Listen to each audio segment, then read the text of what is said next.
Hello again. The most extensive preservation project for the Great Wall has been launched by China's Inner Mongolia Autonomous Region. The project focuses on protecting the original architecture and includes some reinforcement work. It is expected to take 2 to 3 years. Local officials say the major goal this year is to finish repairs on the Qin-era sections of the wall built over 2,000 years ago and investigate what needs to be done on the Han Dynasty sections. The cost of the entire project is estimated to 100 million yuan, of which more than 5 million yuan has already been invested. The Great Wall was China's line of defense during much of its long history, and different sections meander across thousands of miles, passing through many provinces and autonomous regions. The large-scale exhibition entitled Tibet, the Past and Present is still on display in Beijing. The exhibition is attracting a large number of people. It saw an average of 3,000 visitors a day, which rose to 6,000 over the weekend. Many visitors, including some Tibetans living in the capital, say they are impressed by the changes in the autonomous region over the past 50 years. People's living standard there is improving. The society there is progressing. Comparing Tibet's past with what it is like today, I can only say that the changes over the past 50 years in Tibet were outstanding. I hope this exhibition can be displayed in foreign countries. People overseas could also have a better understanding about Tibet's history. 119 well-known Chinese artists have released an open letter to artists all over the world. They are inviting them to Beijing to enjoy the feast of art and sports during the Olympic Games in August. Among those signing the letter are Peking opera artist Yu Kuizhi, film director Zhang Yimou and composer Xu Peidong. The letter says Chinese artists would like to provide a cultural and artistic platform for exchanges. Beijing plans a wide range of performances and exhibitions on intangible cultural heritage and modern art during the Olympic Games. The reconstruction work of Qianmen Street in central Beijing is almost finished. The project started a year ago and the street will be open to the public before the Beijing Olympics. Located in the center of Beijing near Tiananmen Square, Qianmen Street has been a bustling area for more than 600 years. The reconstruction project aims to preserve Qianmen Street's history, which is not an easy task. The new street will be a combination of old and new. We are keeping the street's original style and adding some modern style. This construction project is a valuable experience for us. The new number 10 subway line, an underground airport expressway and other subway routes linking inner city sports will be gradually opened ahead of the Beijing Olympics. Over 900 new high-tech Olympic subway trains will also be put into use. Gui Xiaozhen takes a closer look. These trains are new achievements made independently through China's own innovation, research and development. With a special stainless steel technology, the surface of the train doesn't need to be paint-coated. The material used to make the trains is lighter than the conventional carbon steel. Advanced antiseptic treatment also extends the usage life of the material to over 40 years.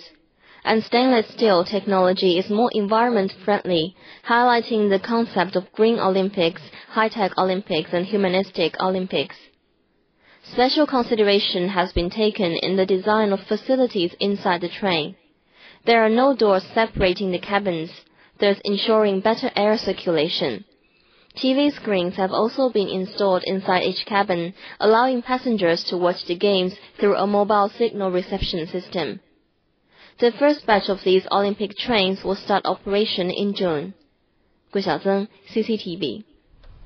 Well, Ali joins us now with all the latest sports news, and first with an exciting crowd of Manchester United fans. Yeah, you could say they were quite excited. It was some pretty big news in the world of English football. Manchester United have done it again. They claimed their 10th English Premier League title, but only after the final round of games was played. They did it by beating Wigan Athletic 2-0 in their final match, Cristiano Ronaldo making his 41st goal of the campaign. Ryan Giggs, who marked his record equaling 758th appearance for United, stepped off the bench to find the target in the 80th minute. Meanwhile, their closest rivals Chelsea only managed to draw 1-1 with Bolton Wanderers. Andriy Shevchenko struck in the second half. But an equaliser in the dying seconds from Matt Taylor saw Chelsea miss out on the title. Well, in another match, Arsenal had a winning finish to the season with a 1-0 victory over Sunderland. Theo Walcott fired home to claim the points as the Black Caps fought them all the way to the whistle. Well, let's take a look at how the final standings look. After all that, Manchester United were crowned champions with that win at Wigan. They ended the season on 87 points, 2 clear of Chelsea. It was United's 10th Premier League title and 17th championship in total. Now from the top to the bottom, Reading claimed victory over Derby County in their last round, but still have to join Derby and Birmingham City in being relegated from the Premier League next season. Well, back to that English Premier League title. Fans were celebrating, as you might expect, outside Old Trafford on Sunday after Manchester United were crowned English Premier League champions with that 2-0 win in their final match of the season. I can't describe it at the moment, it's not sunk in. Mental in the pub when we're in there, and it's getting mental out here now again. It's one of them things. Can't put into words, mate. Amazing, mate. Unbelievable result. We didn't think we were nervous, weren't we? We were now on second half. It was terrible. The worst thing in the world. I just thought they were going to score first and then win, and then Man U scored first and we won. So best thing in the world, really. Send Symes for gigs up. I mean, how good is that? How can that ever be matched? Ever. There is nothing like it. It's better than watching the birth of your children. I hope your wife doesn't hear you say that. Unfortunately, my wife is no longer here. I should agree. Heading over to the Spanish Primera Liga, Mallorca fought back from 2 goals down to beat Barcelona 3-2 in Frank Rijkaard's last home match in charge of the Catalan Giants. Just 16 minutes into the game, Thierry Henry received the ball from Lionel Messi. He fired it into the net, 1-0 the score. 11 minutes after half-time, the hosts went further ahead as Messi's volley was saved by Miguel Moya, but Samuel Eto'o pounced to put home the rebound. However, things started to go pear-shaped for Barca in the 67th minute. Borja Valero's shot taking a heavy deflection off a defender and flying into the net. Less than 3 minutes later, Lilian Thuram only succeeded in teeing up Eto'o's countryman Pierre Webo, who struck the ball into the ground and looped it beyond the goalkeeper. Well, the visitors were now level, but Barca's night would get worse in injury time after Edmilson was sent off for a second bookable offence. Gonzalo Castro, the latest victim. It didn't end there though. After 3 minutes of added time, the ball dropped at the feet of Daniel Giza, who made the final score 3-2. What a wretched way for Rijkaard to end his 5-year reign at Barcelona's famous home. Well, the match between Sevilla and derby rivals Real Betis took 32 minutes to come to life. Luis Fabiano received a superb pass from defender Daniel Alves.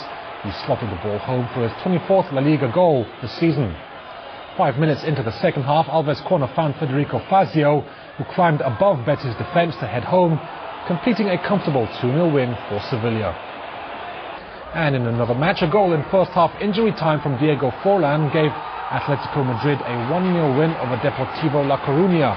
That result means Atletico stay fourth in the standings, and with 1 round of matches remaining, the fight for 3rd and 4th places, which, remember, give Champions League qualification, will go right to the wire.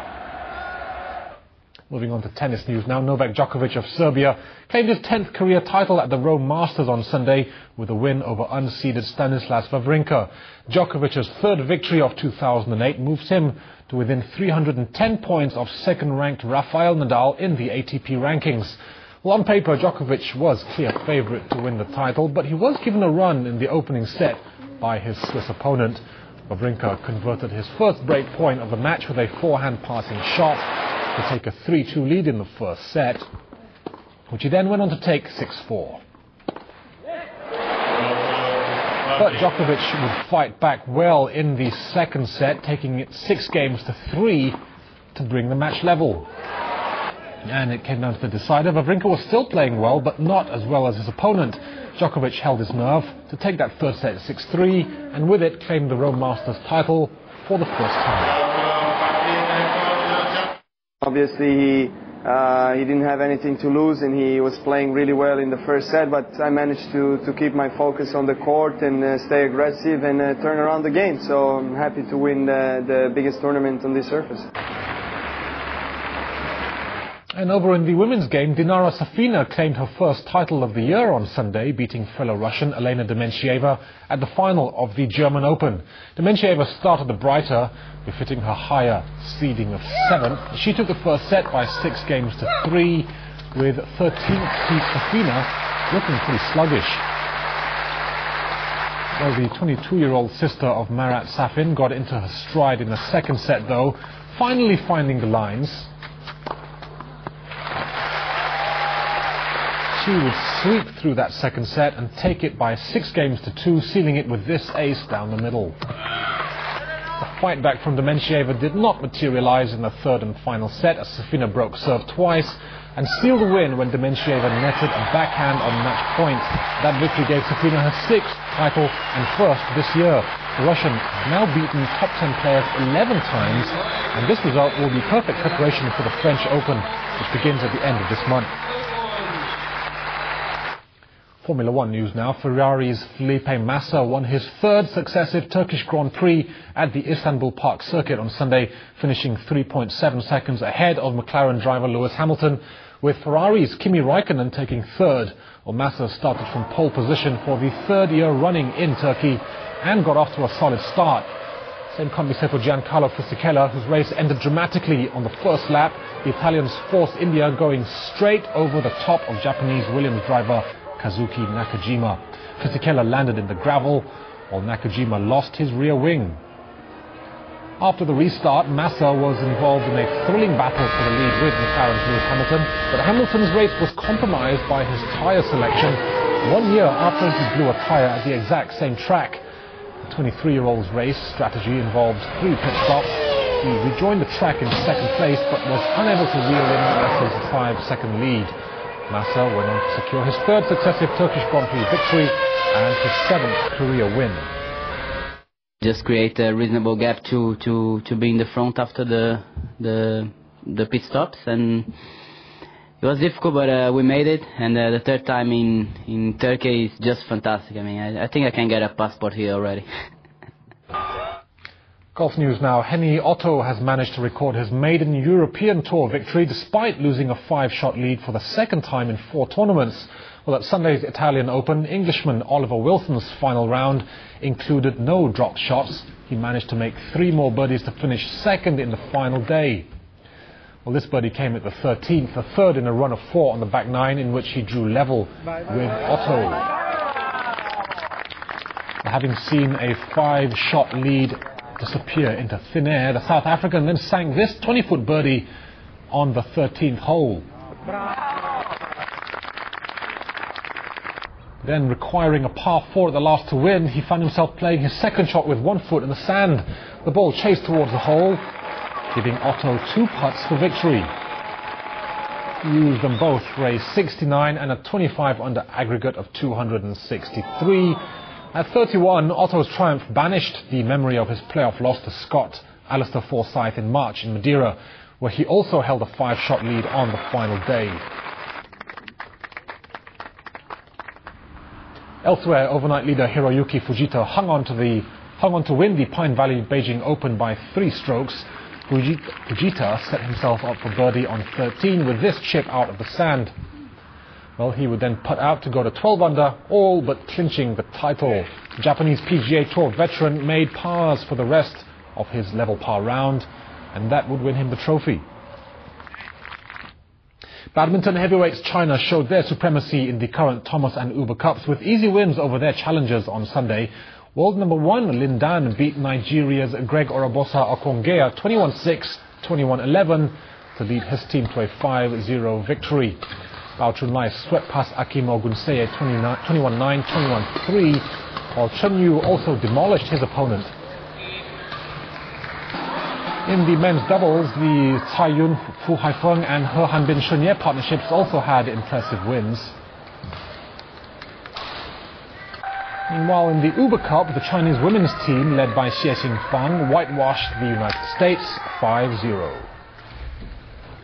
And that will wrap up this sports update for now. Back over to you, Li Dongning. Thank you very much, Ali. And now a final reminder of today's top stories.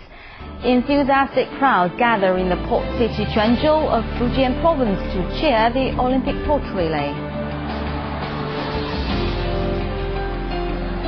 Aid workers say thousands of Myanmar cyclone survivors will die if they don't get help soon. Rival factions in Lebanon continued trading fire in an outbreak of violence that killed nearly 50 people.